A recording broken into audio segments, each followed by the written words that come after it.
Aram, arin nga ni Maray pa, aramon niya to unyan sa DCGB. Nata, ano man dapat kong maaraman dyan? Ata, magdaog kita, aramon niya to ang kakaibang mga informasyon, mga istoryang mapapakinabangan bago ang pangudtuhan. Totoo yan! Uya na ang programang Aramon Yato digdi sa DCGB. Kaiba si Mardela, Aramon Yato.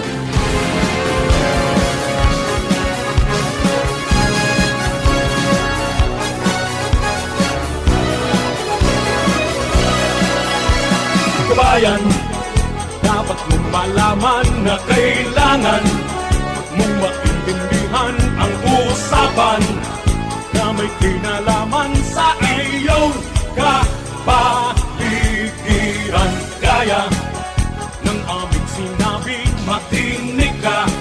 Dito sa inyong bahay, makiklaming. Dito sa programa, Mardela ating kasama.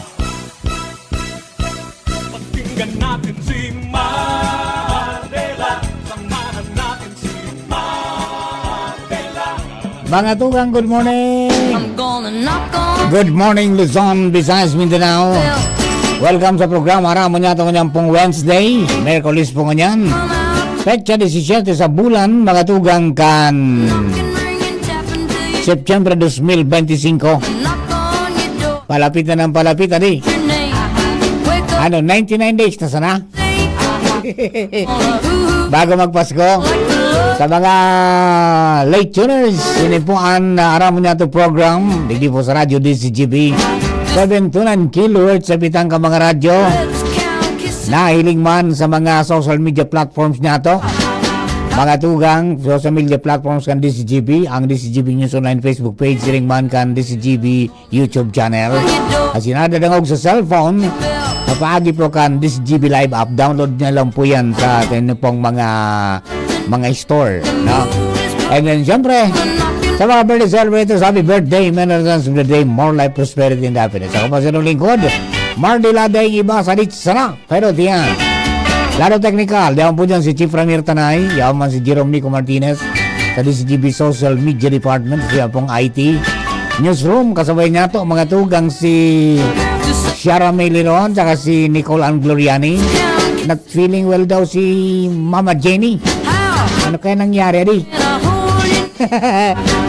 And siyempre, sa luwas ang Mega Force Patrol, mga tugang, less si na Chief Jim at saka si Joshua na sa pag-atindir mga tugang understanding climate, weather, and flood. Aton po ang pag-asa. Garo, buong Bicol region, garo yan na nag-aratindir dyan. Garo sa Romy Pagriba, sa Sugunyaon dyan. Si Sir Rex Bulima. Pagkatapos, siyempre, mga tugang duman sa mga kababayan tayo mo dyan. Maantabay sa to sina Angel Mostaza, si Jomar Bien, partner Alarmario, at saka si Nicole Karen Ala. Diyan po sa ano yan, sa Capitolio Provincial. Si Boy Mata sa mga tugang sa mobile. Kami po ka boss, minasaludar mga kabayan. Minapabansa ng bagmang morning. Sana po okay ka mo. Okay man kita digdi. Halipot lang iriban ng tanggang alas 11 lang kita po. Tabi, every Wednesday. Pag alas 11, papasok po ating mga kasama from Bicol University. Tango niyan pong aldaw. Importante ning mga pag-uro ng puninda. Mga tugang, para po duman sa tuya po na tema at yan sa programa po ni na Sir Seth de Matera at saka si Sir Ed Barameda, mga tugang kan Bicol University, tangani po na magiyakan kamo mga tugang kang mga bagay-bagay may kinaraman mga tugang sa crabs. There are some crabs na bako po edible. So tuturuan ka mo kayan at yan ni Professor Aldrin Mel Macali kang Bicol University Tatawaco Campus. Actually niya ako narinig si Sir Igalat na lang sa doon niya itong host. Pag alas 11, papasok po agad sila. Antabay lang po ka mo, no? Di ba? Tayo po yan, tabi. not all crabs are safe. Ayan po ang sabi, ang tema nila diyan po sa programang pangkabuhayan at pang-edukasyon at pangkabuhayan. Okay? So, ang feature siyempre ngayon, buhay dagat. Buhay dagat, Okay? Duman sa mga kababayan mga tugang, padako sa pag-arabang, at yan pa po itong alas 3 mangyayari sa sesyon ninda. Although may mga nagpaluwas na mga tugang, si Ronaldo Puno nagpaluwas na, pinag-confirm na, no? Tapos si Kong Pido, kasabago, niluwas na po mga tugang na pinag-confirm na tiniripo na sinda, nagpaaram na mga tugang si House Speaker Romualdez na ang sabi nga ni Cansaro, dumana ngaya nagluluha-luha ngayon na nagpaaram. Okay. So, tangani da na mabawasan ang tensyon, kaya yun na po yan na nangyari. Anyway, duman po sa mga kababayan, abangan na lang. At iba so pahayagan iba mga congressman duman sa pagsasabi ni Congressman Chanco. Pero siyempre, majority rules yan eh.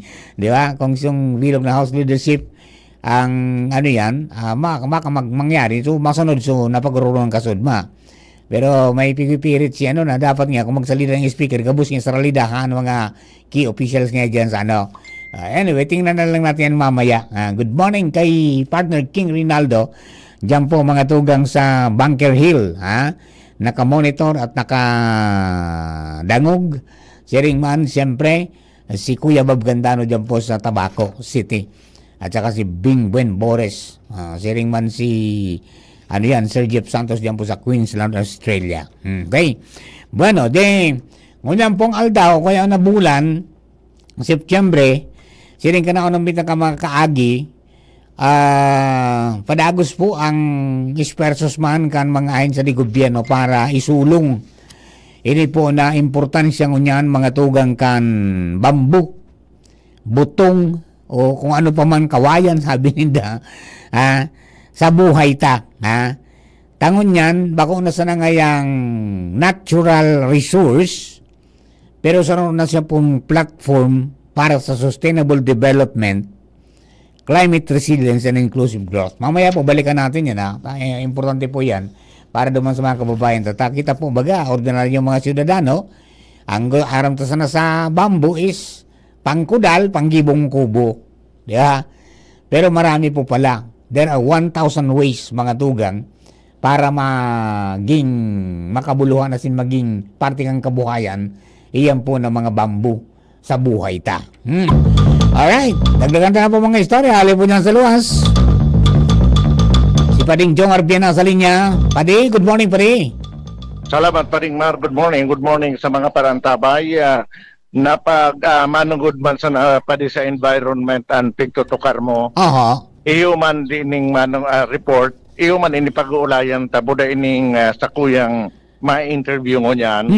Si Mr. Antok sa Mendoza, coordinator kaining Bicol Aquatic Resources Management Conference o ano po kaya ni Barman na pinagigibong niya digdi sa Bicol University Tabaco Campus. Ang concern kay ni iyo ining so manungod baga sa karo pagpadakula manggirari kang production kan sira sa ibong kang climate change.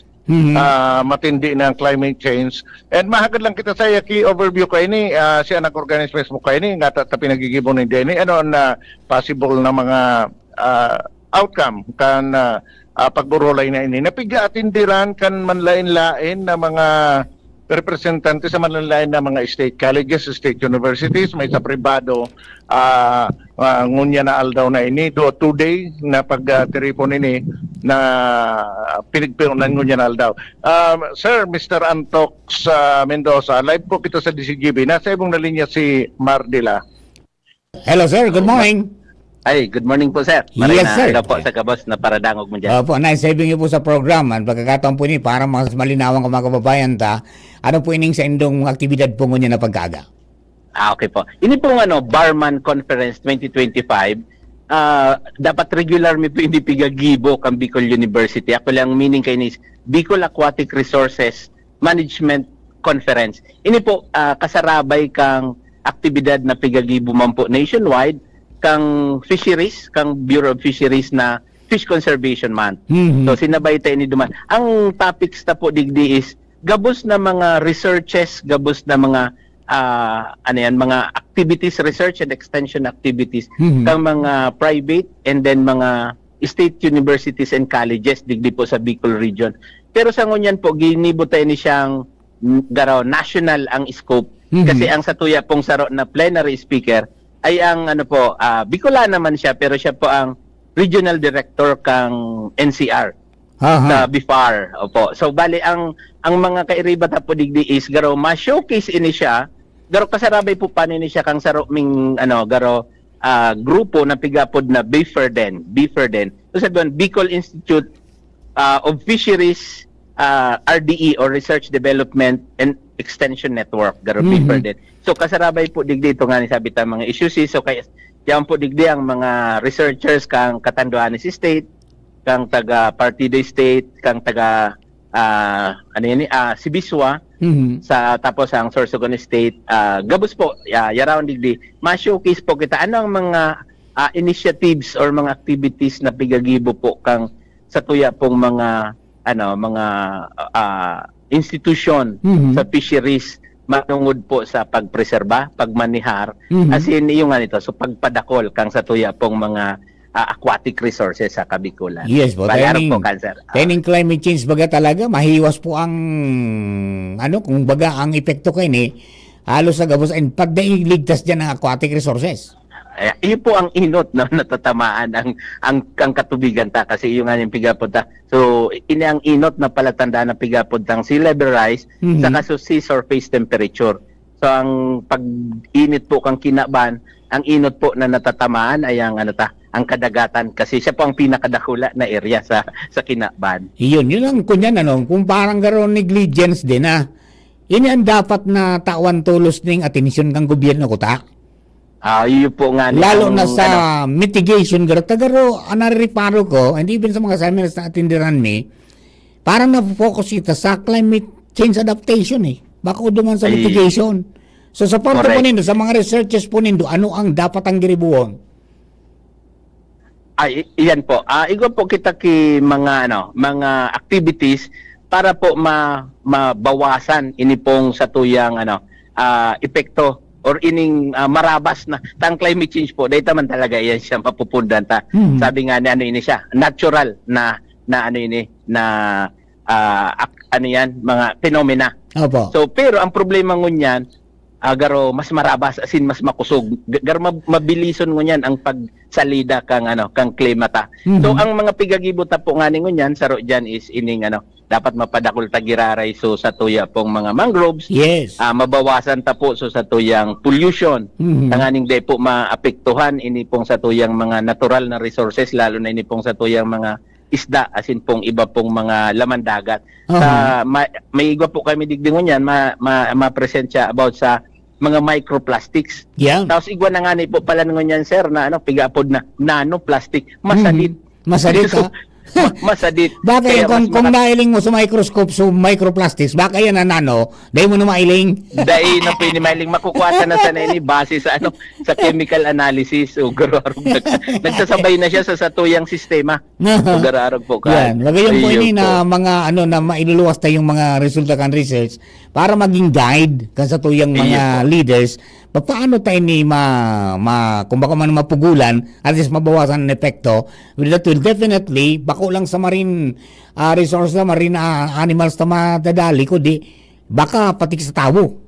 Correct. Iyon po nga nita kasi kita ang ultimate na na consumer. So Mhm. gabos na pigatapok ta mabaralik sa tuya gabos. So saro po yan sa pigagibo ta digdi tangani maging aware ang kada saro sa tuya digdi sa Kabikulan lalo na kami sa academe Mhm. para po ang mga pigatararam kang ibang issues na mga researchers pwede mi magamit as topic nanganing mai-discuss mi man po digdi sa satuyang mga estudyante sa satuyang Yeah. mga kaaki. Sana mag-reflect So, dyan, sir, yung yung sa researches na mag-reflect na, so mga na-find out sa researches na, although kadakol lang pinunang kita ng mga programa sa pagtanom nga yaki, iyan ang mga mangroves. mangroves. Opo. And then, may mga reports na araw nga ikinanatanomi, pero kan research nindo, so nabuhay pa lang, diit man sana. Ay, yun po nga na itang naging problema ta, garo, medyo sala so evaluation system ta. Opo, Na opo. garo, ang evaluate sana is number of trees Number, planted, oo. pero wala kita ki number of trees na nag-survive. Yes, dapat True dapat time, opo. dapat arog ang ko tadi kumpira Ayo nag-survive tanganing mailing ta. Actually, arog na po kaningo niya ng pigagibo Aha. na pasistema sa mga mga opisina kang gobyerno na naga-implementar po kan. Pigasabay na ninda, so number of trees na nag-survive through time. So Iyo. 3, 5, and 10 yata. Oo. After 3 years, after 5 years, and after 10 years. So Yan. tanganing mas ma-sustain ang ang activity na iyan. Okay. Dararog po kan, sir. Okay, di. Maliban pa lang kan tabi, sir, igwa man kita kaya pigtatanom taman ng corals. Yes. Yan, may coral rehabilitation man kita, coral restoration. So kasarabay po iyan siya. Oo, sana improve. sana ma-restore giraraiso diyan sa Santo Domingo. Yung sayang ito napunan ako tayo kaso. Rin ang kang bagyo. Kang bagyo. Yun po, actually kasarabay kami duman sa pagpuon kay itong so coral rosal. Yes. Opo. Pero nakulang bagay po ito na na-invento kang itong intervention kang sistema. BU, di ba? Opo.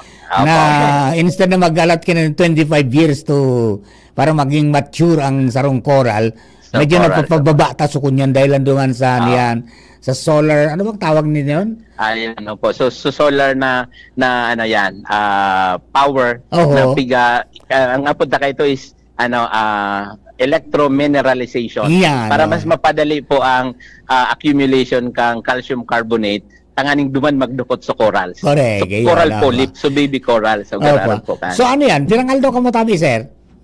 Bali ini po, duwang aldaw kasi nangalas kita na overwhelm kita ta. Dakul po na mga faculty researchers ang mga nag-submit kang sa inda po mga researches na ipipresent digdi sa tuya. Plus iyo na nga nini, pinaondrahan kita kang sa tuyang mga big boss sa fisheries na magtaram sinda sa plenary. Ayun. Tanganin pong mas na pagayon. Duwang aldaw po tabi ni siya, sir. Opo. So ang pinakang expected output nindo po kayan, ano po tabi? Ang expected output na kayo is number 1 syempre is dissemination kayo ng mga research, development, and extension na activities kang gabos po na nagtatrabaho sa fisheries. Ang ikadua po is makakibusana kita policy para sa ano na ang dapat ang gigibuhon dahil igwa na kita ki mga information or datos man digdi po sa tuyang mga sabi nga ni aquatic resources. Yes, opo. Sir Mendoza, salamat po maray tabi. And good luck po tabi sa ating endeavors. Hindi ka mo mapagod dapat. Salamat. Sige po. Salamat Okay. po tabi. Thank you very much, Mr. Anton Mendoza, ang organizer kaining National Bicol Aquatic Resources Management Conference o Barman Conference na pinagigibo digdi sa Bicol University Tabaco Campus. 22 pa ding mga researches ang ipigpipresentar sa duwang aldaw na ini. Iyo. 22! Pulpi! Pero nasa nagkapirang kategorya layang iyan. So, iba ang nasa laog kang kategorya kan transdisciplinary research, collaboration and policy integration, igwang aquaculture development and post-harvest innovation, igwa man sa fisheries assessment, management and governance, and of course sa climate change, hazards and ecosystem resilience. So yun yan, kaya panong-pano ang programang iningon yan. Baka niya ako dahil na baka magsuro pa sa laugang kan mga nagpapartisipar. Dasukon pa ding piyo, pa ding Mar. 20 minutos na pa ipatara mga saro ta sa kadakulan kan mga researchers na ipigpresentar. So, tabi pa rin Mar ang mga impormasyon na digdi sa Bicol University Tabaco Campus. Nakaribanta si Mr. Antox Mendoza, an organizer. Kaya ni kasubago kaulay ko si Dean Runel Juneda Senior. May mga footages ako ilalawas sa taon ang mga bareta sa DCGB News Online. Okay. Jomar Bien, DCGB. Thank you very much for Jomar. At saka kay Sir Yes, sir. Antox Mendoza. No Ayan, duman po sa mga kababayan natin, in connection po yan, na pinagigibong yan mga tugang na pagtiripon dyan sa Bicol University Tabaco Campus. In connection mga tugang kan pagpresentar kan mga resulta ka mga researches para po digdi sa may kinaraman po sa satuya pong pag-asikaso kan satuyang kapalibutan, most especially dyan po sa kadagatan, no? Mga researchers po yan. Yun nga ni, na nababanggit ka sa bago na may nakaroon kasi akong researcher mga tugang na ano yan, so mga tinaranom ngayang mga mangroves, pinag-aranap ni ngaya, harayon nga duman sa numero ka na-report ngayang tinanom. So nagturubo nga dito. Diba? Sana ngayon, tama ito, sana ang i-assess kung pila sa nagtubo. Kaya baga ko yung maski sa, tree growing na Bago ng tree planting ang sa indang tema ko yan. Tree growing na. Ibig sabihin, hindi lang nyo itatanim yan, alagaan nyo yan. Hanggang sa mabuhay. Digdi man sa tuya, mga tuya ngayon, sa padagos po yung mga anti-plastics. Actually, sa Quezon City ngunyan, duman mismo sa City Hall, igwa ning ning sarong parang exhibit manungod po sa negative effects ng plastics, no to plastics, free plastics ngaya, environment, ayan di at tanya mo duman so nadidiscuss itong manungod duman sa microplastics, pagkatapos yan nanoplastic na pala ngunyan, mas lalong pinino na, di ba? Kasi duman po sa mga kabayan kung pwede iwasan ta na po yan paggamit kayan mga single-use plastics, pagkatapos kung igwaman kita nagamit yan, ikagta po sa tama, ikagta sa tama na lugar, as in bako ng tapok sana kita ng tapok kung sain-sain, di ba? At ang ani po na maging magayon ang satuya pong buhay, okay?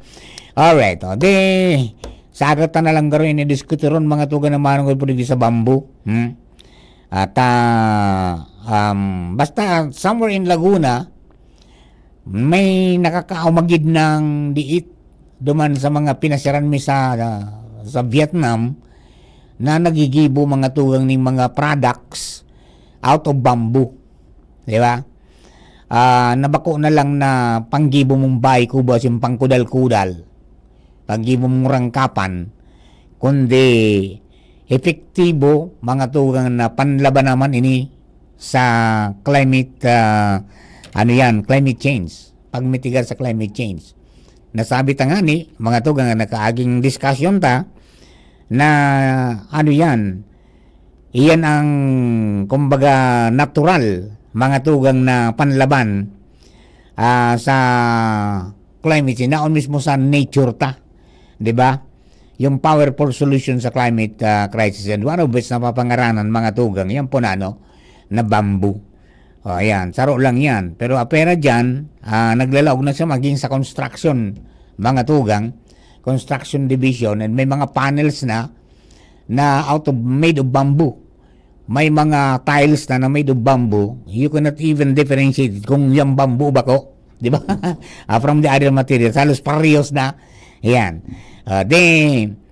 Linaog na niya so industriya kan furniture, engineered products, textiles, yung mga bado na at saka mga towels, may pagkaon, energy, and even eco-industrial innovation. So yan po tabi ang mga nagkapira sa naman sa mga yan. Sa agatan na lang, diskutirin po yan mas malawig mas 30 minutos mong kita sa agad. Di bali, yung man po, tawan taning panahon po yan. Good morning kay Councilor Joey Maristela, kan Santo Domingo. Ayan. Padagos. Isparsos man ni Kapitan, ang unyang kapitan, dati kapitan, ngunyan po councilor, para pakusugon ang agrikultura.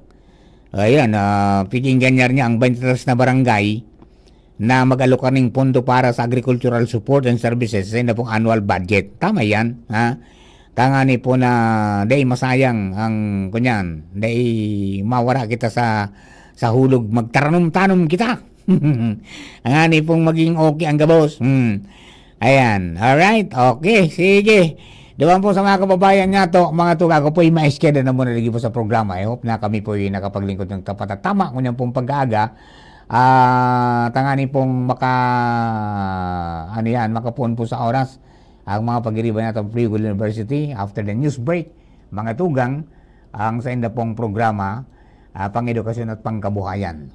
Sabi tangani, mamaya ang topic nila kung paano ma-identify mga tuga ang mga crabs na delikado pala sa suya. Alright. Paano mga kapatid? Thank you po for giving us company. Ako po si Mardela, Daing Iba. Salamaton, bye-bye.